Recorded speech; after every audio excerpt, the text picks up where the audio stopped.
welcome into the box score. Terry Collins along with Stacey Angel. And Stacey, I know it's been a hectic holiday season, but we're ready for district play for the most part. We had quite a bit of tournaments and classics, a little bit of time off, and now everyone's recharged and ready to go.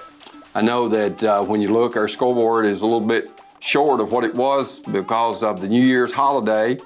Fortunately, we hadn't seen a whole lot of games canceled because of COVID, but still, it's rearing its ugly head. It seemed like everywhere we turn, and maybe teams have lost some players, and other teams have lost injured players, Stacey, and trying to get them back. Right, there have been a lot of injuries in this first half of the season, and like you say, COVID is talked about, and it probably will affect teams as we go forward. But Terry, we just hope that the season can roll along and we can have some good basketball. Let's go ahead and look at the Sonic of Carthage scoreboard. District 7A girls, looking at Cumberland County beating Clark Range. Red Bowling Springs, a big win over Gordonsville. And then Picket County over Clinton County, Kentucky. Stacey, anything there jump out? No, just a Gordonsville team that's really struggling on the offensive end. Most nights they play real hard, good defensively, but just a real struggle there with 18 points. Let's go ahead and look at the girls standings. Of course, more and more district games will be in front of us. Of course, Red Bowling getting their first district win at Gordonsville last night.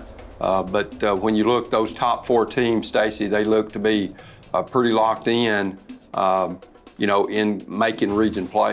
I think that's pretty solid, and you have two constants there. You have each of those have really a very good basketball player, but they also have good teams. And those teams, Stacey, year in, year out, when you look at Clark Range and Picket and Clay County, have tasted a lot of success all the way up to the state tournament. Well, that's teams that, like you say, you mentioned, they're in the state tournament talk every year. This year, no different. Those three teams, going to be a lot of fun basketball here in January and February. When you look at Red Bowling, Stacey, they not a very sizable team, but they just know their roles. They play them well, and I think Coach Lacey Coulter gets the most out of those Lady Dogs. Basketball team that's 12-3, very good first half. Claire Fleming, I think, just reached the 1,000-point plateau. Kennedy Fleming's younger sister, and she's a very good basketball player. And like you say, Terry, that team is very scrappy. They share the basketball well and just play hard. Let's go ahead and look at the Sonic of Carthage boys scoreboard. You got Cumberland County over a struggling Clark Range team. Gordonsville struggles with Red Bowling Springs. Red Bowling Springs even led in that game in the fourth quarter when I was over at Gordonsville last night. But Gordonsville comes back and gets the win. Picket County, a big win over Clinton County, Kentucky, where they traveled up in the Bluegrass State.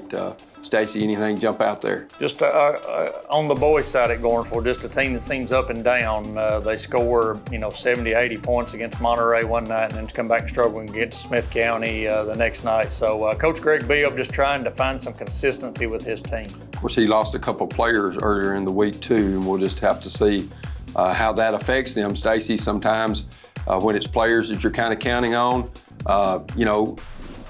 it affects one of two ways. You either, get rid of the noise and go on, or, maybe there was turmoil there. Who knows? I mean, you're not inside the program and know all that. Right, and it could be a rallying point. I know from my coaching days and just from watching in general, happens with almost every program. There's ups and downs, and sometimes in this day and age, young men and young ladies have many more things to draw their attention, Terry, than you and I did. And they can find other things to do, and unfortunately that happens sometimes. Let's go ahead and look at the District 7A boys standings. When you look, Stacey, you got Picket and Clay sitting there on top. Gordonsville a game back. Clark Range and Red Bowling have struggled this year. I think there's, probably, and I don't mean this to sound doom and gloom, but look like two at the top, two at the bottom, and then Gordonsville in the middle. That's right, and I know that Gordonsville would love to maybe improve and see if they can get up there and knock one of those two off. But it's been pretty clear from the first half, Clay and Picket are the teams to beat in District 7A. And, you look at Clay County, a team that won it a year ago. Of course, they returned Grant Strong.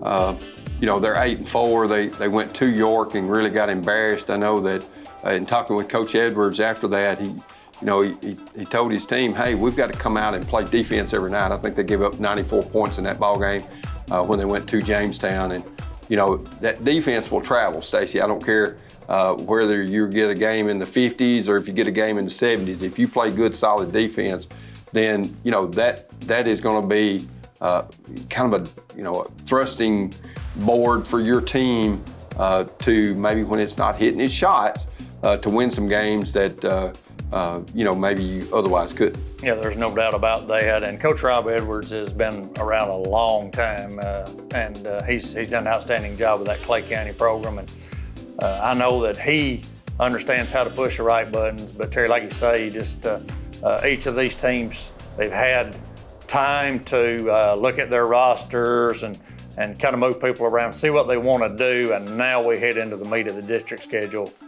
here with the beginning of this new year. I know looking at the district race for the most part, maybe not the competitive games that we were looking for, maybe a Clay Picket, but I know Picket, a big win at Gordonsville earlier this year. But when you look at that, people forget about what you did in the regular season. When it comes right down to it, they remember what you did come tournament time. That's right. I specifically remember when I coached a Trousdale County team that really was just basically hovering around 500, maybe even a little under, had a losing record, I think, for the season going into the district tournament. That particular team with Coach Mike Potts wound up in the state tournament. So, it's all about peaking at the right time, getting your kids focused in, and just playing your best basketball. Unfortunately, we've had flu, we've had COVID, we've had injuries. So some of these teams still trying to get their best 5 basketball players on the floor and get them some time together, which I think would help them gel. It can be tough. You get kids out and then you go into tournament during the holidays, the classics, and then you take some time off. So yes, it is tough to get your core group back together, get them in the gym and get them going against competition. And practicing against your own team is not the same as going and playing basketball games. Of course, snow, another thing that might rear its ugly head here in the next few days as they're calling for that and probably postpone some games. We'll have some District 6AA and 7AA scoreboards and standings when we return as we remind you, you're watching the Box Score.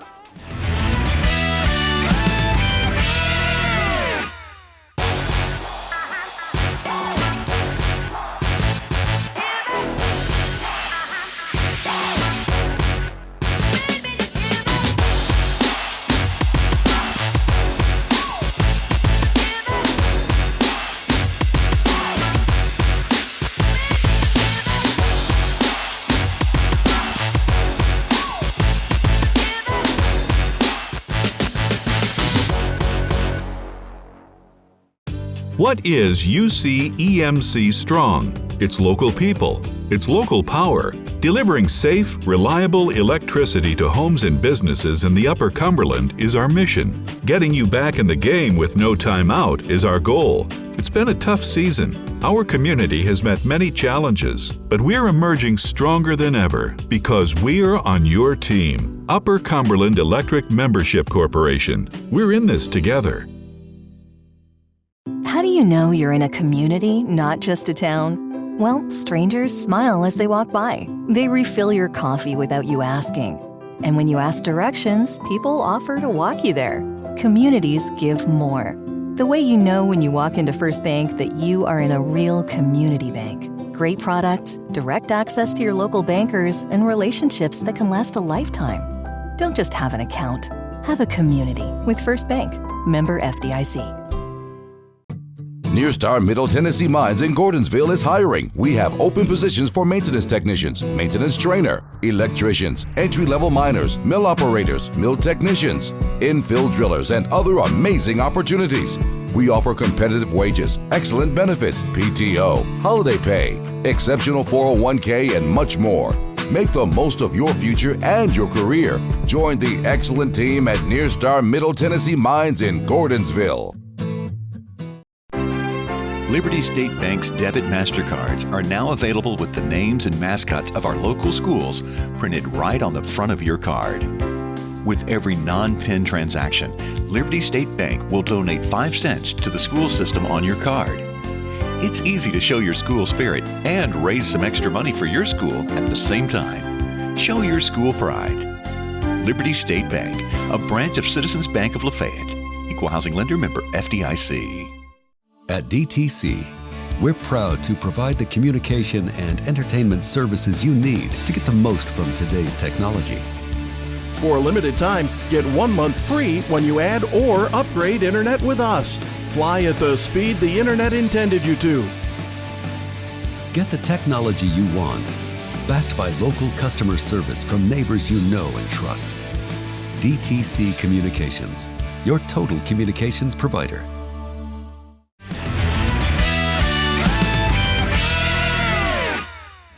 And welcome back to the Box Score. Terry Collins along with Stacey Angels. We're in our first show in 2022, and Stacey, that always has a different sound to it. And I guess the anxious part of us, ready to see what a lot of new districts are going to look like when a lot of these opponents seeing each other for the first time as district foes. Right, TSSAA chose to reorganize. They've gone to a new format with 4 classifications instead of the normal 3, and that's caused a lot of shakeup and a lot of juggling in creating these new districts. Let's go ahead and look at some District 6AA girls Sonic of Carthage scoreboard.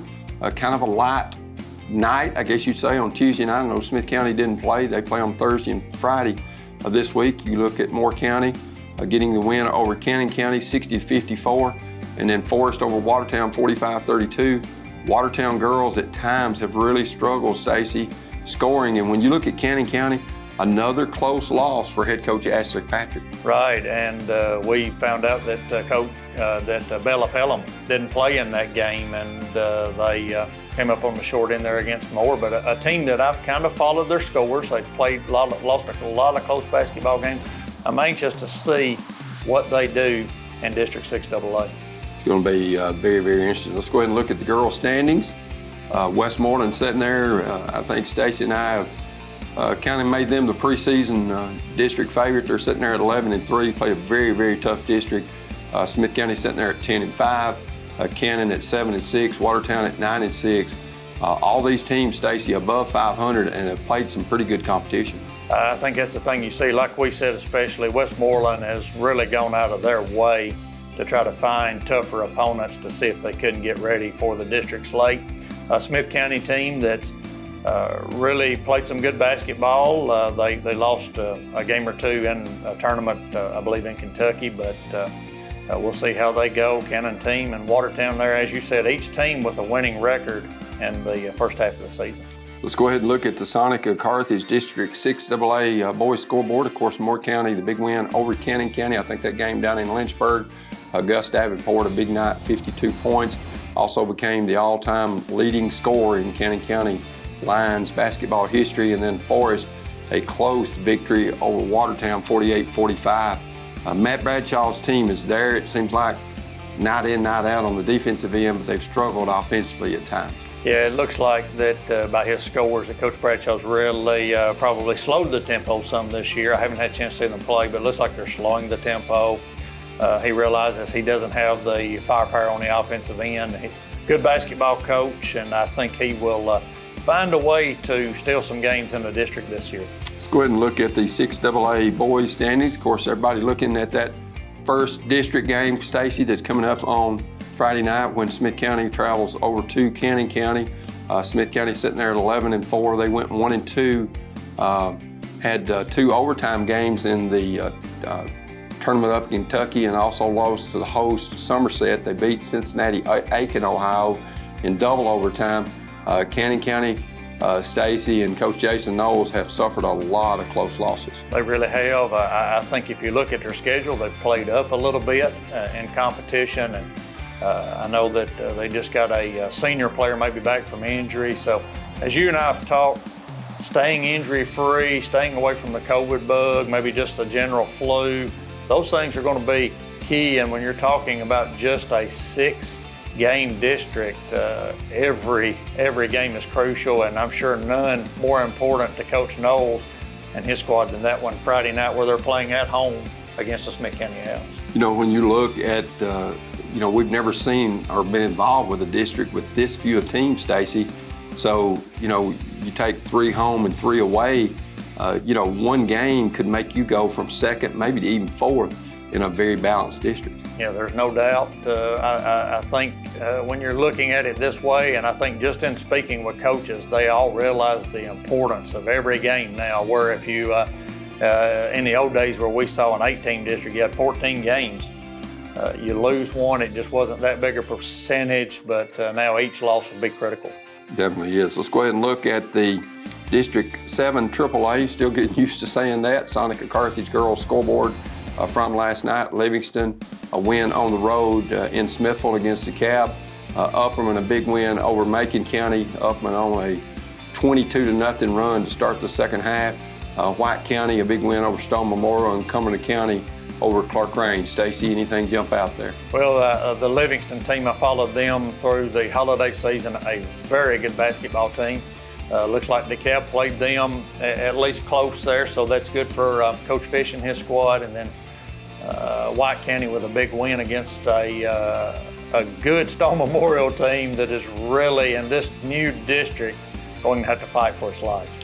Let's go ahead and look at those standings as you look at White County on top there at 3-0, Cumberland County 2-0. But a lot of these teams, Stacey, when you look with a 7-team district, you're going to have 12 district games. So you're only, maybe a third or a quarter of the way through that district schedule, and a lot of very important ball games upcoming. Right, and this is one of the few districts with a large number of sponsors or members, and like you said, we really haven't gotten into that stout portion of the district schedule yet. White County did get a huge win against Upperman in the first half of the season, but still a lot of important basketball to be played.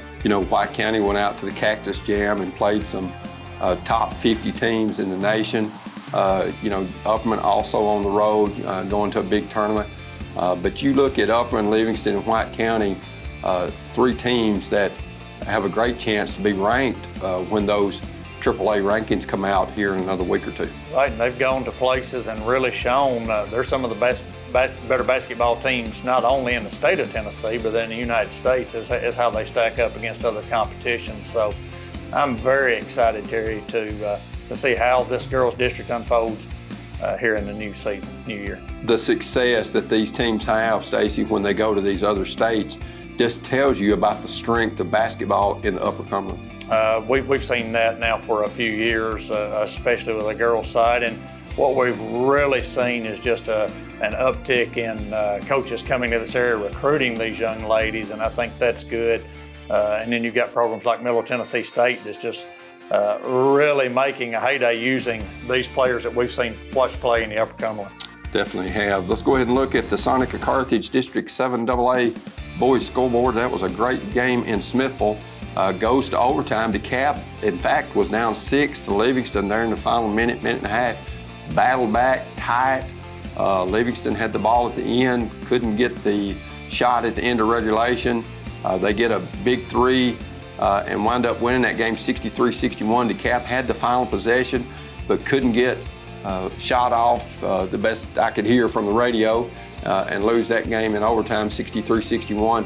And Stacey, probably the shocker to me is Macon County boys go to Upperman and only lose by 4, 55-51. Yeah, that very close basketball game shocked me when I saw the score this morning, and maybe an improving team there with Macon County. Adam Bandy, longtime assistant under a good friend of ours, Coach Welch, and I know that he wants Macon County to be able to compete, and I feel like that score last night kind of tells the rest of the district, hey, we're here to compete for the upper half of this district. Well, you hope, if anything, for Macon County that gives them some confidence. Hey, we can play if we get our squad together and everything going in the right direction. We can play with these teams. Stone Memorial, a big win over White County boys, 61-58. A little bit shocking to you and I both, and that'd be a tough loss there for White County. And then Cumberland County big over Clark Range. Buffalo's really struggling under their first-year head coach. Let's go ahead and look at the standings for the district. You've got Livingston sitting there at 2-0.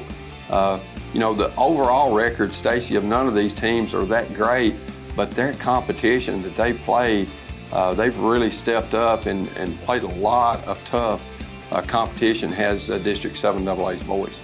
That's right, and you and I have watched these teams for years compete, most of them in AA, and now they're in the AAA bracket, but even at that, a lot of these teams have bumped up and played people in the 4A ranks, and so that's the cause maybe for that 500 borderline type schedules, but I think this is going to be a very interesting boys district also. You know, I think there's a lot of competitiveness there, Stacey, and you know, with you seeing what Macon County did against Upperman last night in Baxter, a lot of parity, I think that maybe we didn't think was there at the start of the year. It'd be interesting to see more district scores here in the month of January to see exactly where these teams stand.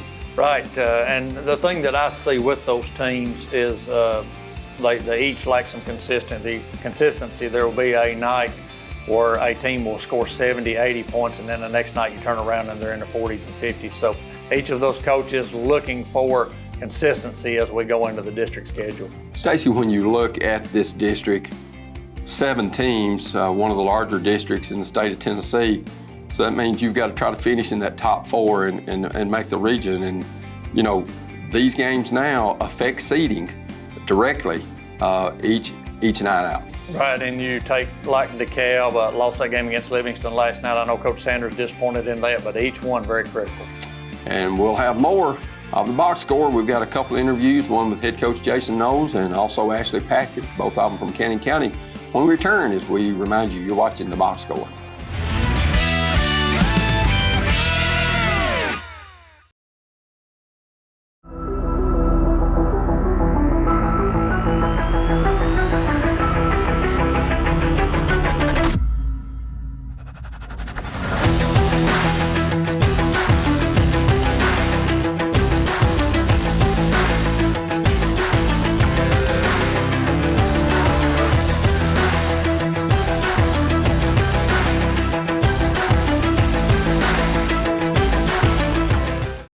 What is UC EMC Strong? It's local people. It's local power. Delivering safe, reliable electricity to homes and businesses in the Upper Cumberland is our mission. Getting you back in the game with no time out is our goal.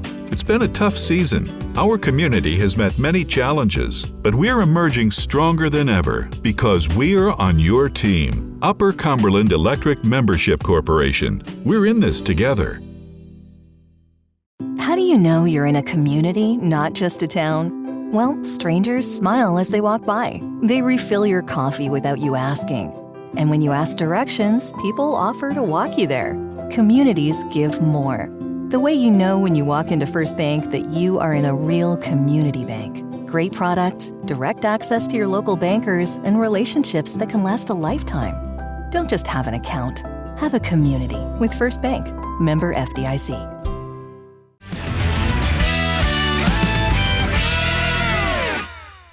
And welcome back to the box score. We've got former Cannon County Lionette Ashley Campbell Patrick with us as for an interview, and we appreciate her taking the time. She's a first-year head coach, has been at several different places after playing for Cannon County back from 2006 to 2010.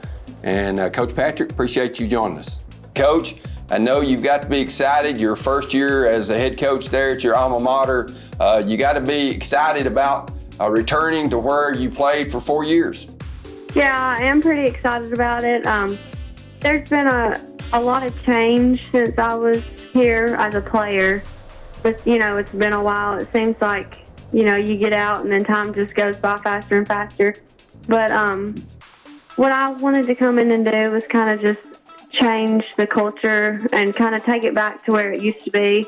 You know, when I was here as a player, the gym was packed. It was more of a winning mindset, and that's kind of where I'm trying to get it back to where it was. Coach, this is Stacey Angel. As you get into this season, of course, we're just now heading into district play. How do you feel about the first half of your season with your ball club there?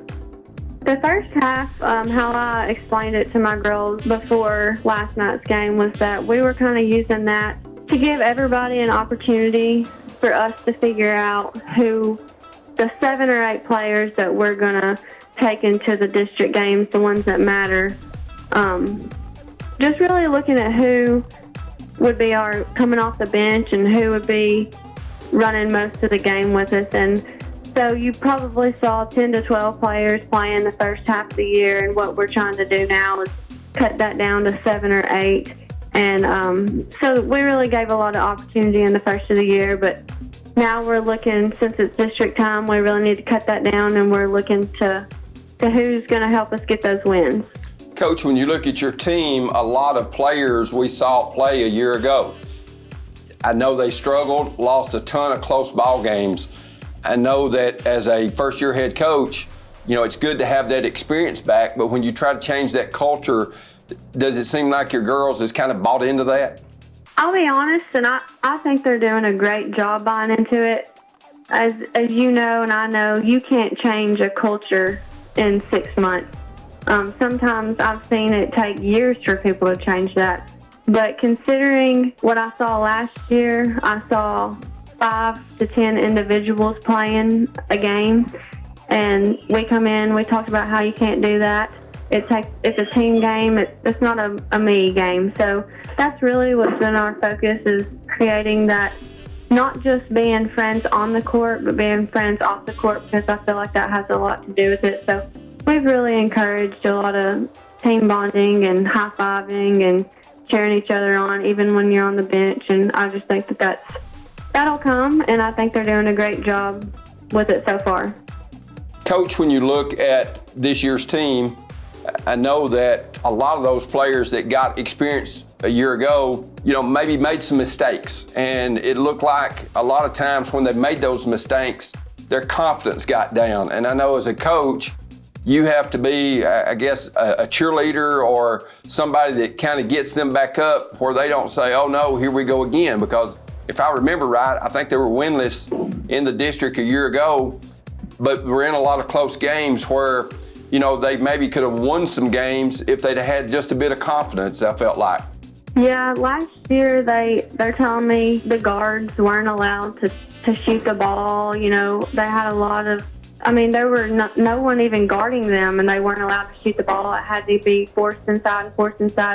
And I feel like for the ball to get inside, you have to knock down a few shots around the perimeter, because, you know, Bella Pelham was having a hard time getting in there and getting open because there were 4 or 5 people guarding her. And I said, that's not the way that we're going to play basketball. We need to be a well-rounded team. Y'all are going to learn to shoot the ball. If you shoot the ball and it don't go in, that's part of the game. It's not going to go in every time, but the more you shoot, the more comfortable you get doing it, it'll start falling. And I think that as the seasons went on, we've had 2 or 3 girls who can pretty consistently knock down that shot around the perimeter. And if we can continue to push that and make it more consistent as we go into these district games, I think that we'll be in a pretty good spot. Coach, I know you're talking about the district, and have you had a chance to, number one, see your future opponents in the district, and how do you feel about the district as we get ready to really ramp up heavy district play? I feel like we have a chance to come in towards the top, but a huge thing that we've talked about is being consistent. Our team right now, they'll show up and play their best game one night, and then 2 days later, they'll show up, and you don't even know if that's the same team that played a couple nights ago. It's just very inconsistent right now, and that's one of our big focuses as well, is just showing up every night. It's not going to go in every night, every shot, but you can do the small stuff. You can play the defense. You can get on the floor after the ball. So if we can push them to be consistent and have the same team show up every night, then I think that we'll put ourselves in a good spot to finish towards the top. Coach, you were a part of a lot of winning teams when you were in Cannon County. Coach Michael Dodgen was there, and y'all had a lot of success, went to several state tournaments. So you kind of know the footprint, or the blueprint, I guess you would say, of being a successful program. How much of the things that Coach Dodgen did have you tried to adapt in your program? A lot of what, when I was here, and I think is important for any team, is people have to play their role. And I don't feel like the past 5-10 years that kids have come in just wanting to play their role. And sometimes I don't even think they understand what that means. I don't need 10 scorers on the team. I need 2 defenders, 3 scorers, 4 rebounders. You know, I need people to fill their role. And I feel like when I was a player here, we had a group of kids that somebody wanted to be the screener, somebody wanted to be the rebounder. And I think we've kind of lost track of that here. Everybody wants 10 points. Everybody wants 15 points.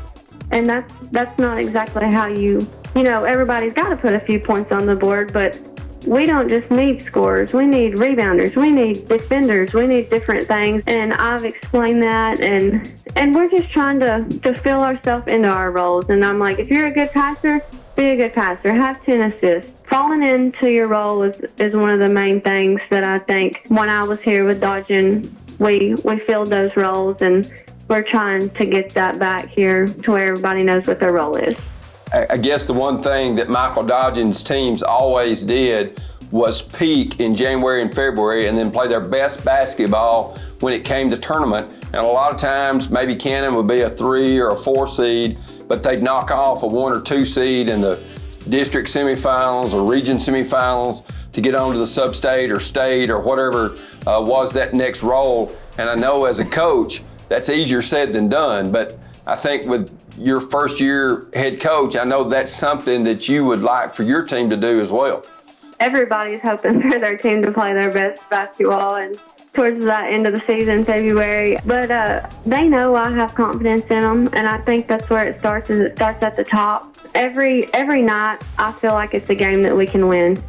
And I said, there might be people in the stands who are expecting us to lose, but I have the confidence that it only takes me and it takes them, 2 people, to have the confidence to win the game. Nobody else wins the game for you. So I feel like Dodgen always instilled that in us, that we were going out there to win the game. We weren't going out there to just play the game. And that's something that I've kind of taken from him, to where we're not just going out there to be on the floor. We're going out there to win the game every time that we're out there. And hopefully when it comes into February, then that's when we're turning it on.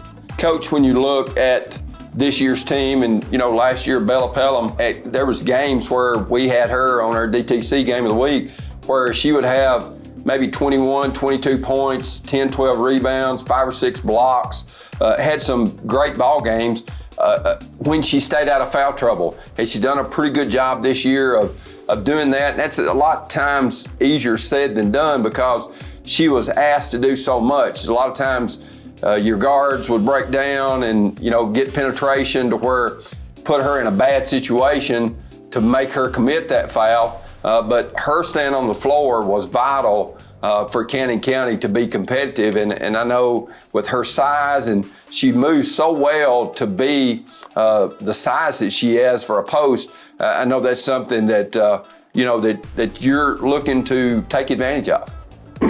Yeah, and as you know, she's hurt right now. She was out last night, and it's just kind of been one thing after the other, but we're hoping to have her back for Friday night, and she is still in that 15 to 20 point range. But what I tell Bella is, if Bella wants to have 30 points a night, Bella can have 30 points a night. And that's kind of an individual thing that I've been kind of talking to her about, is let's not come out and just pick up 15 trash points. Let's come out and have 15 trash points and 15 hard points that were earned, and let's make it 30.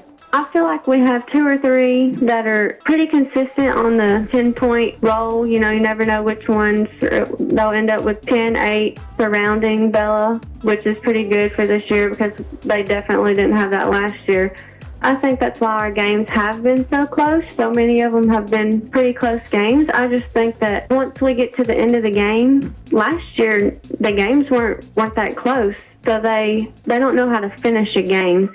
And then that's another, we would love to see us come out and finish some of these games instead of coming out on the losing end of the game. And that just comes with, they've always been losers. And I tell them, we're not going to be losers anymore. We've got to get the winning mindset, and we've got to learn how to push through at the end of the game and come out on the other side of it. And that's just, it takes time, and it just takes learning how to finish the end of a game. Well, Coach Ashley Campbell Patrick, we appreciate it. Thank you so much.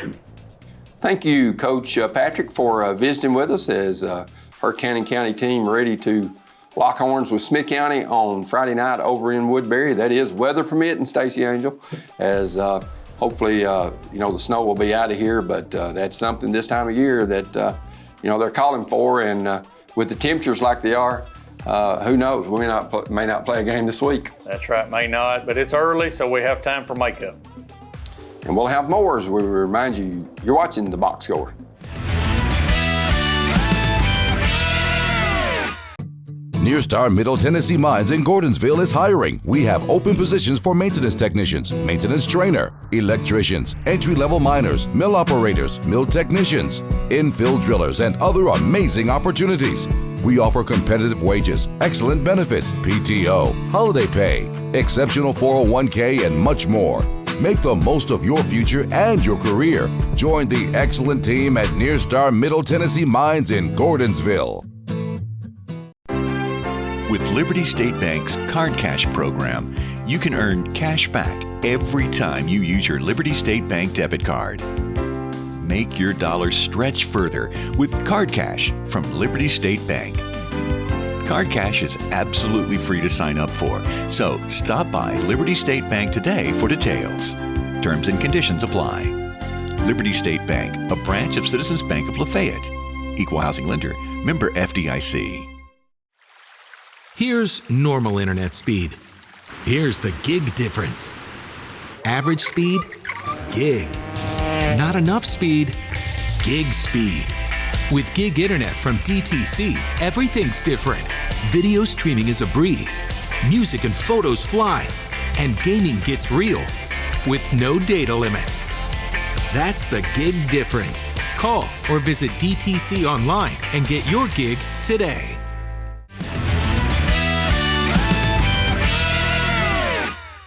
And welcome back to the Box Score. We've got Jason Knowles, a former Watertown player under Stacey Angel back in the day. We won't say when because that'll age both Coach Knowles and Coach Angel, but we've got him. And Coach, appreciate you taking the time to be with us. Coach, I know you had a game last night, and you've got a big game with Smith County coming up in the district on Friday night over at your place in Woodbury. So, the district calendar is upon us, and it's a small slate with only 4 district teams and 6 district games the entire year. So that means each one is very, very important. Yes, sir. With our district shrinking down, a lot of good and bad to it. So, a bad night comes out and gets magnified a lot more than it did in the past. And, starting off with Smith County is never a good thing, as good as they are this year. Coach, when you look, of course, you got Westmoreland, you got Watertown, you got Cannon County and Smith County in this year's district. A little bit opposite of what it was a year ago when you had 8 teams in the district, and there was basically, you had to finish in the top 4. You know that you're going to the region this year, so the pressure's off when it comes to that. But still, you want to get the highest seed possible to play the lower seed out of the other side of the district.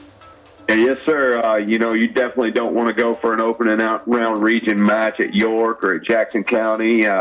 Even Sequatchie County over there is a tough basketball team. So that other district, it's definitely going to be a tough challenge. So you definitely like to have those first round games at home.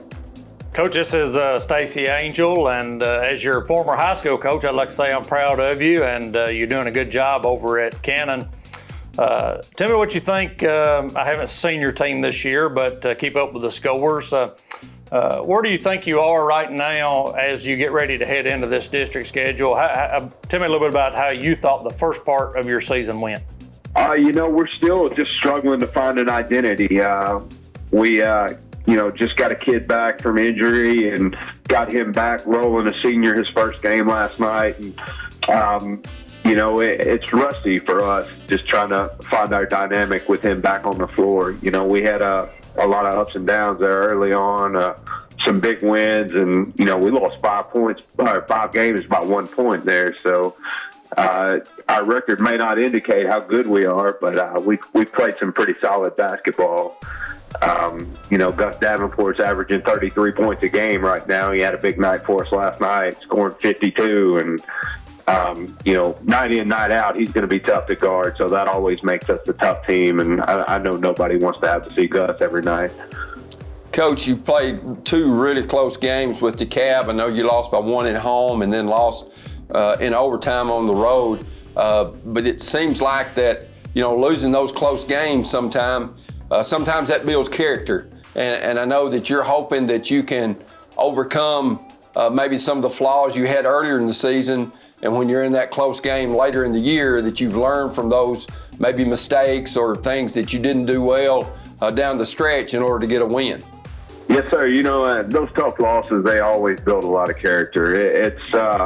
It's unfortunate that you come away on the losing end, but a lot of times you win in defeat. And, we found a way to lose ball games earlier, and hopefully once this kind of goes around, we'll find the ways to win when we get in those tight games. Coach, as you get into this district schedule, I know that in the past you've liked for your teams to get up and down the floor and press and change defenses a lot. How many young men are you playing in your meaningful games this year? Right now, we've been fortunate enough to play 9-10 players, and that was before we got Brendan Reed back last night. Obviously, as things kind of whittle down, you don't really want to be playing too many players, but I have been fortunate to get a couple of freshmen in and get some good minutes. I'm starting 2 sophomores that have had some solid seasons for me.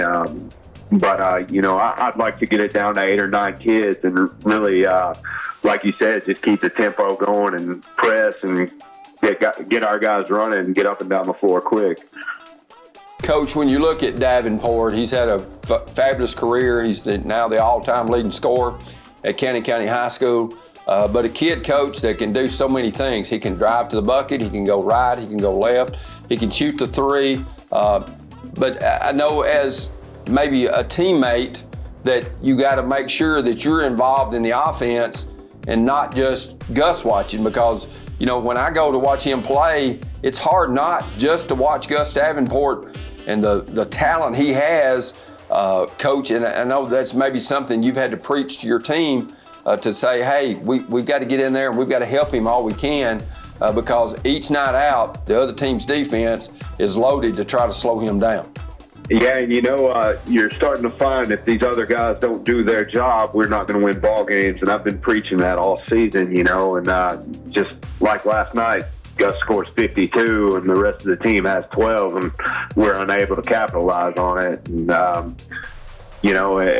if you're a coach, you can go 1 or 2 strategies. You can double him up and take him out of the game, and hopefully, that doesn't hurt you, or you can just let him do his thing and guard everyone else. And Moore County went with the latter of those strategies last night, and it paid off for them. Coach, I know that you've always been good at trying to scout the opponents and looking at your district. Coach, of course, as Terry said, only 4 teams. Tell me how you kind of see it. I know things could change, and I know that you expect your team to be right there in the mix, but with the other 3 teams, just a little briefly of what your opinion is going into this district schedule. Top to bottom, it's hard not to put Smith County at the top of everything. They do a great job over there. Coach Sanders has done a fine job since he's gotten there, and he's really kind of built that program back up its glory days. And, he's got Dennis West and a lot of good players on that team. And I really kind of see them as the top dog. I don't think they're that much better of a basketball team than we are, but I kind of see them as the team to beat in our district, and kind of feel like us and Watertown are kind of in the same boat. And I would pick Westmoreland 4th, but I haven't got to see them a lot this year, and I don't really know them from them not being in our district. So they could come in and surprise all of us. And you know how it goes from night to night. No game's a cakewalk. So that would be kind of my preseason rankings, you may say, but you definitely don't want to get Smith County on any night. They're a tough basketball team. Coach, when you look at Smith County, they like to pressure you. And I know that going into the game Friday night, your guards are going to have to handle that pressure that comes with the different things that Trey Sanders does with his Owl Club. Yeah, Trey does a fine job, and you really never know what he's going to throw at him. And I remember having a conversation with him one time about how his practice, he kind of handles his practice the same way from day to day. He just throw something different at them every day to kind of keep them on their toes. And I've always kind of remembered him saying that from years in the past. And, getting him every night, you never know what you're going to see, what kind of press, what kind of defense. But what you do know is that his kids are going to play hard, they're going to be physical, and you're going to have a tough night ahead of you. Coach, when you look at being at home Friday night in that ball game, if you are going to try to win the regular season district championship, which is what all 4 teams, I'm sure, goal is in their preseason or in their pre-non-district season, then a win at home against a team that's been favored to win the district would be a giant step, because like we said, there's only 6 district games. Oh, absolutely. If you can get started on the right foot here and kind of steal one, you might say, from the top dog, it really might set the tempo and put you on top. You never know what, injuries, COVID, what may befall on teams. And, just getting that first win under your belt is always a big thing. Coach, when you look at Gus, of course, Russell, his dad, and I played against each other at Cannon County. Of course, I guess a little bit different in the fact that, Russell played inside like I did, and Gus is more of a guard, and he's got great size. But Coach, when you look at the, I don't want to say burden or the heavy burden that he has, but, he's got to score for Cannon County to be at their peak. And I know that that's a lot of pressure, but it's something he's faced the last year or two and, come through with flying colors. Yeah, Gus has done a fine job handling the pressure. And, we run a lot of sets to try and free him up and get him, the mismatch that he needs. But at the end of the day, the attention that he draws, he's really had a burden on his shoulders the last 2 years just trying to keep this team alive. And, unfortunately for him, he's had a lot of trouble just, always drawing the best defender, always having, all the attention from the defense. So his teammates really have to step up and help him out, and hopefully we'll do that. Coach, you played under Matt Bradshaw and didn't play under Bradshaw, you played under Stacey, but then you knew Matt Bradshaw. Seemed like you were maybe an assistant under him later in your career. And the one thing with Coach Bradshaw, he always was kind of a defensive-minded team, 94 feet, got after you all over the floor. So I know that you've gleaned different things from different coaches during your playing days and your assistant coach days to what has become your philosophy now at Cannon County. I've taken away a lot from all the guys that I've been under in the past, and I learned a lot of good stuff from Coach Bradshaw. I learned a lot of good stuff from Coach Angel as well. And, I was always thinking with Coach Angel, his playbook was just so impressive. And I remember writing them down when I was in high school, and I still have a folder with a lot of his plays in it and still use a lot of that stuff. And Coach Angel was a great influence on me, and really the way he did things made me want to become a high school basketball coach. And, I can't thank him enough for the time I had with him. Well, Coach, we appreciate you being with us today, and best of luck to you and the Lions for the rest of the season. And we've been visiting with head coach Jason Knowles of the Cannon County Lions, and we'll have more as we remind you you're watching The Box Score.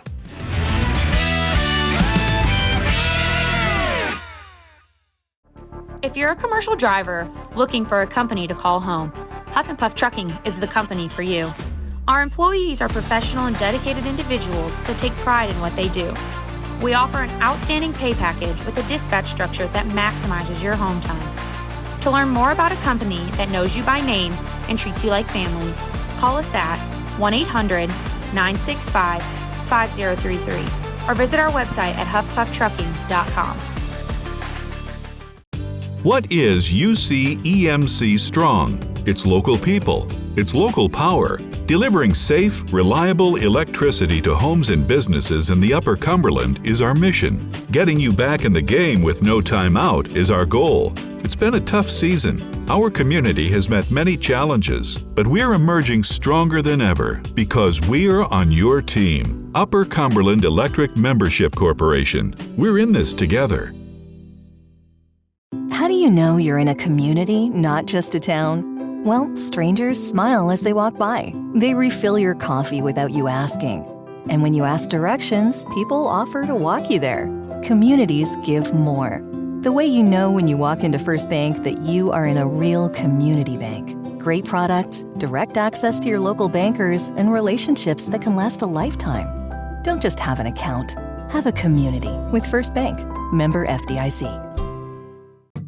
Nearstar Middle Tennessee Mines in Gordonsville is hiring. We have open positions for maintenance technicians, maintenance trainer, electricians, entry-level miners, mill operators, mill technicians, infill drillers, and other amazing opportunities.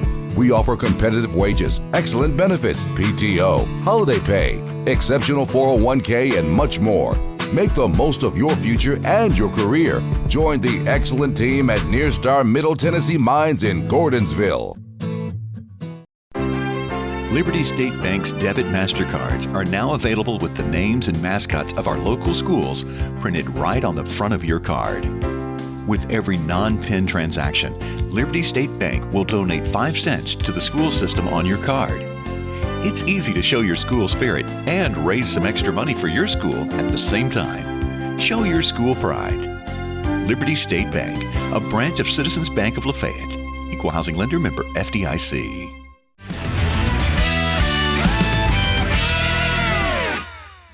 And welcome back to the Box Score. Terry Collins along with Stacey Angel in our first edition of 2022. And Stacey, it seems like the first half of the season has flown by.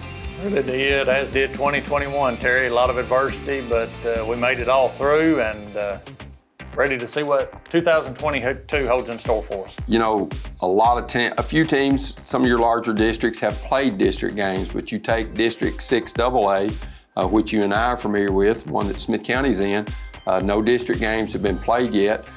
So, you know, to say that these games are important is kind of an understatement when you have this small a district. Right, I'm sure that these teams are each ready to go, especially those who are 0-0 again.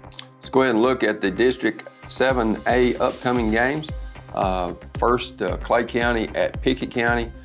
Stacey, that's a very important game, both in the girls and boys.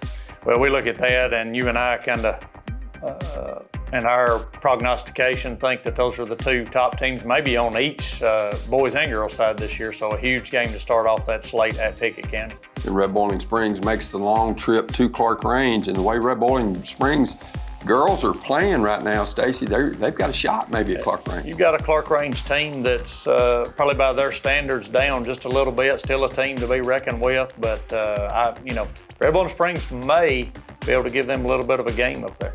Red Boiling Springs and Clark Range boys both have struggled this year, Stacey, so it's very important for each of these squads to get a district win. Yeah, it's on that boys' side, I'm sure they are very anxious to try to win this ball game. Let's go ahead and look at some District 7A upcoming games on Monday. That's January the 10th. And we've got Macon County at Gordonsville. They played earlier in the year in Lafayette. And then on Tuesday, you've got Pickett County at Clark Range, Red Boiling Springs at Clay County. And once again, Clay County girls better beware of that Red Boiling Springs bunch. There's no doubt about it. We pencil those three in at the top, Red Boiling trying to find a way to see if they can break that ice. Let's go ahead and look at the District 6 AA upcoming games on Thursday night. Weather permitting, we'll throw that in there. Monterey comes down from the mountain and plays Smith County. That'll be the third time that these two teams have met. The first time they met up in Pickett County's Thanksgiving Classic, Monterey led both of those games, Stacey, till the fourth quarter where the Owls and Lady Owls made a big comeback. Right, good win for each team up there, and then the games at Monterey later on in the first portion of the season were, I guess, what you would call kind of ugly basketball games. Right. Just a lot of missed shots, things of that nature. Smith County came out with a win in both of those. Smith County at Cannon County, first district game, and very important for both of these clubs, especially Cannon County trying to vault itself up toward the top of the district in the girls and boys standings. And when you've only got 6 district games, Stacey, and this is one of them, so that's 17% or 16.67% of your district schedule is on the line Friday night in Woodbury. Right, of course, the DTC game of the week, I'm sure we'll speak more about that, but just 2 huge basketball games, weather permitting, and they play.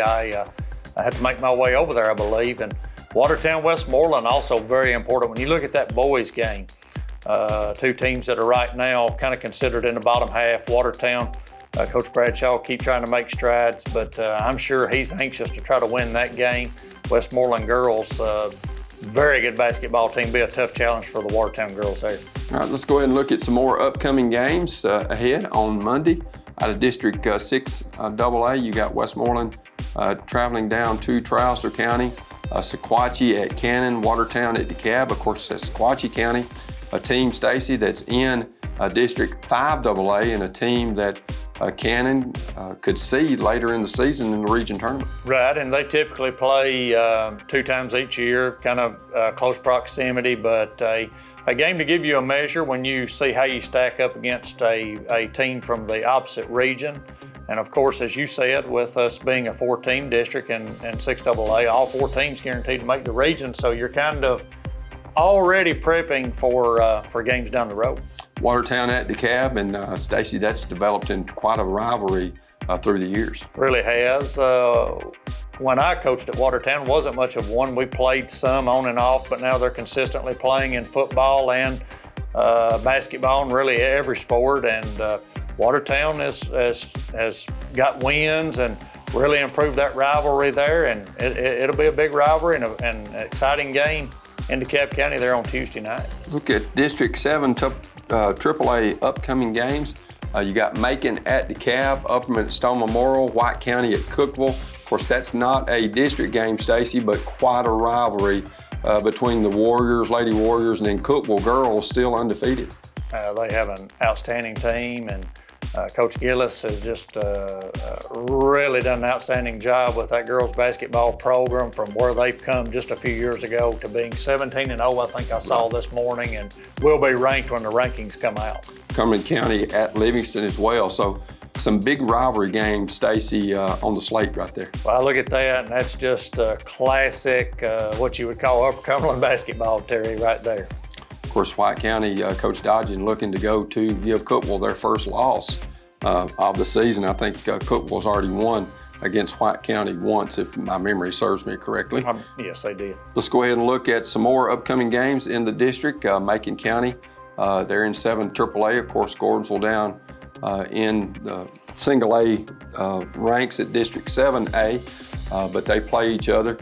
Close proximity to these clubs. And then on Tuesday night, you've got Watertown at DeKalb, you got Macon at Stone Memorial, Livingston at White County, Cumberland County at Upperman, and you know there should be some good ball games there, Stacey. If you're White County, your next 2 games are at Cookeville and then at home against Livingston Academy, and 2 of the really top teams in Upper Cumberland. Good basketball there. I hope we can get the weather cleared out and get some of these games in. Hopefully that can happen. Of course, you never know this time of year, but at least we've got a few days to make those things up before the end of the season. And our DTC featured game is Smith County at Cannon County. That'll be on Friday night over in Woodbury, weather permitting. Replay dates, Tuesday, January the 11th at 7 p.m., Wednesday, January the 12th at 1 p.m., and then on Thursday, January 13th, and Saturday, January the 15th at 7 p.m. And you can catch it right here on DTC 3. And Stacey, it's exciting because when you go to Woodbury, it's kind of a smaller gym. It's always a great atmosphere. Well, that's what I was just sitting here thinking. You and I have been fortunate to call several games over there together, and Pep Band has been in there, and the stands are always packed. You and I get there early, and we normally have to try to fight our way to get into the crowd for seating, but there'll be a lot of people there if that game is played on Friday night. Looking forward to it. I know that you're going to see one of the premier players in the mid-state in Gus Davenport, averaging about 33 points a game for the Lions. And when you look at Ashley Patrick, I think she's doing some things that's going to get the Lionettes program back to where it was when Coach Michael Dodgen was there. I think they're good things. The culture being changed over Cannon County girls, and like you say, the task of guarding Gus Davenport will be a tough one for the Owls. Well, that'll about do it. Wrap it up. Nick Notes for Stacey Angel. I'm Terry Collins, and you've been watching The Box Score.